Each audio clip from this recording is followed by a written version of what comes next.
Department పరీక్షలకు పకడ్బందీగా ఏర్పాట్లు చేయాలని జిల్లా రెవెన్యూ అధికారి ఎస్ శ్రీనివాసమూర్తి ఆదేశించారు. బుధవారం నుంచి ప్రారంభం కానున్న శాఖాపరమైన పరీక్షలకు చేయాల్సిన ఏర్పాట్లపై తమ ఛాంబర్లో మంగళవారం సమీక్షించారు.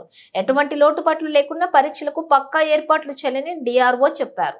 జిల్లాలో 4 పరీక్షా కేంద్రాల్లో ఈ నెల 18వ తేదీ నుంచి 23వ తేదీ వరకు ఆఫ్లైన్ ఆన్లైన్ విధానంలోని పరీక్షలు జరుగుతాయని చెప్పారు. ఎంబీజీఆర్ లేన్ డి సీతం అయాన్ డిజిటల్ సెంటర్లలో పరీక్షా కేంద్రాలను ఏర్పాటు చేసినట్లుగా తెలిపారు. పరీక్షలు ఉదయం 10 గంటల నుంచి 1 గంట వరకు, మధ్యాహ్నం 3 గంటల నుంచి 6 గంటల వరకు జరుగుతాయని, ఆబ్జెక్టివ్ పరీక్షలు గంట ముందుగానే ముగుస్తాయని చెప్పారు.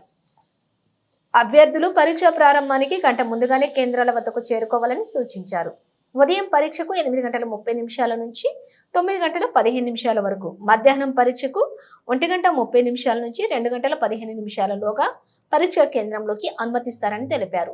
అభ్యర్థులు తమతో పాటుగా తప్పనిసరిగా ఒరిజినల్ గుర్తింపు కార్డులను తీసుకుని రావాలని, లేదంటే పరీక్షా కేంద్రంలోనికి అనుమతించడం జరగదని ఆయన స్పష్టం చేశారు.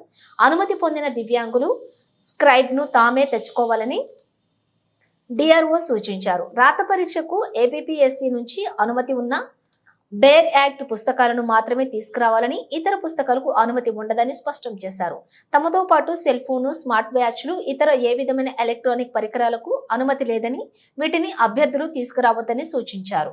పరీక్షా కేంద్రాల వద్ద 144 సెక్షన్ విధించడం జరుగుతుందని, పోలీస్ బందోబస్తు ఏర్పాటు చేయాలని కోరారు. త్రాగునీరు, మరుగుదొడ్ల సదుపాయం ఉండేలా చూడాలన్నారు. 20వ తారీఖు 2 పూట్ల ఉంటుంది అంతే. అంటే చాలా సింపుల్గా ఉంది. పెద్దగా లైజన్ ఆఫీసర్స్కి అయితే అర్థం కావాల్సింది అన్ని రోజులు లేదు. 18 నుంచి 23 అని మనం చెప్పిన మనకు ఉన్నది ఒక ఎంఏజీఆర్కి ఎవరు లైజన్ ఆఫీసర్ ఓకే.